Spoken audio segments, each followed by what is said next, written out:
ಬೆಳಿಗ್ಗೆ ಸುಮಾರು ನಾವು 6 ಗಂಟೆ ಅಷ್ಟೊತ್ತಿಗೆ ನಮ್ ಗಾಣಕ್ಕೆ ಅಂತ ಬಂದಾಗ ಸುಮಾರು ಒಂದು 65 ವರ್ಷದ ವ್ಯಕ್ತಿ ಬೆಂಗಳೂರಿಂದ ಬಂದು ನಮ್ ಗಾಣದ ಹೊರಗಡೆ ವೇಟ್ ಮಾಡ್ಕೊಂತ ಕುತ್ಕೊಂಡಿದ್ರು.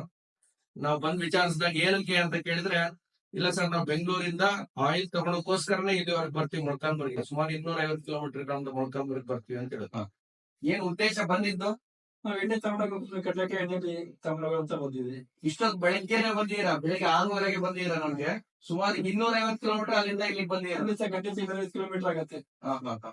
ಉದ್ದೇಶ ಸರ್ ಅಲ್ಲಿಂದ ಇಲ್ಲಿಗೆ ಬಂದು ತಗೋಣ ಅಂತ ಉದ್ದೇಶ. ನಮಗೆ ಎಣ್ಣೆ ಚೆನ್ನಾಗಿದೆ ಅನ್ಸುತ್ತೆ. ಮತ್ತೆ ಬೇರೆ ಕಡೆ ಎಲ್ಲ ಕೆಲವು ಟೈಮ್ ಕಲಬೆರಕೆ ಎಣ್ಣೆ ಸಿಗುತ್ತೆ, ಅದ್ರ ಬದಲು ಇಲ್ಲಿಂದ ತಗೊಂಡು ನಮ್ಮ ಆರೋಗ್ಯ ಒಳ್ಳೇದಿರುತ್ತೆ. ಅದಕ್ಕೋಸ್ಕರ ಮತ್ತೆ ತಗೊಂಡೋಗ್ತೀವಿ.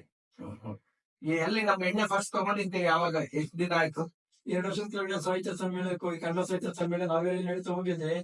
ಅಲ್ಲಿ ಯಾರಿಗೆ ಮಾರಕ್ ಬಂದಿದ್ರು 1 kg ತಗೊಂಡೆ, 1 ಲೀಟರ್ ತಗೊಂಡೋದೆ. ಮನಸ್ಸಿಗೆ ಸಮಾಧಾನ ಆಯ್ತು, ಮತ್ತೆ ಚೆನ್ನಾಗಿತ್ತು, ಟೇಸ್ಟ್ ಚೆನ್ನಾಗಿತ್ತು. ಅದಕ್ಕೋಸ್ಕರ ನಾನು ಇಲ್ಲಿ ಅಲ್ಲಿಂದ ಇಲ್ಲಿ ಬಂದು ತಗೊಂಡು ಹೋಗ್ತೀನಿ.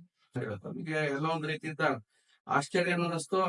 ಮತ್ತು ಸುಮಾರು ಈಗ 2 ವರ್ಷದ ನಂತರ ನಮ್ ಗಾಣ ಓಪನ್ ಮಾಡಿ 2 ವರ್ಷ ಆಯ್ತು. ನಮ್ಗೆಲ್ಲ ಒಂದ್ ರೀತಿ ಸಾರ್ಥಕತೆ ಅನ್ನಿಸ್ತು. ಇಂತ ಸಿಲ್ಕ್ ಸಿಟಿ ನ್ಯಾಚುರಲ್ಸ್ ಮೊಳಕಾಲ್ಮೂರು ಇವರು ಬೆಂಗಳೂರಿನ ತ್ಯಾಗರಾಜ ನಗರದಲ್ಲಿ ಒಂದು ನೂತನವಾದಂತ ಒಂದು ಫ್ರಾಂಚೈಸಿ ಓಪನ್ ಮಾಡಿ ಅಲ್ಲಿಂದನೇ ಡೋರ್ ಡೆಲಿವರಿನೂ ಸಮೇತ ಮಾಡೋದಕ್ಕೆ ಪ್ರಾರಂಭಿಸಿದೀವಿ.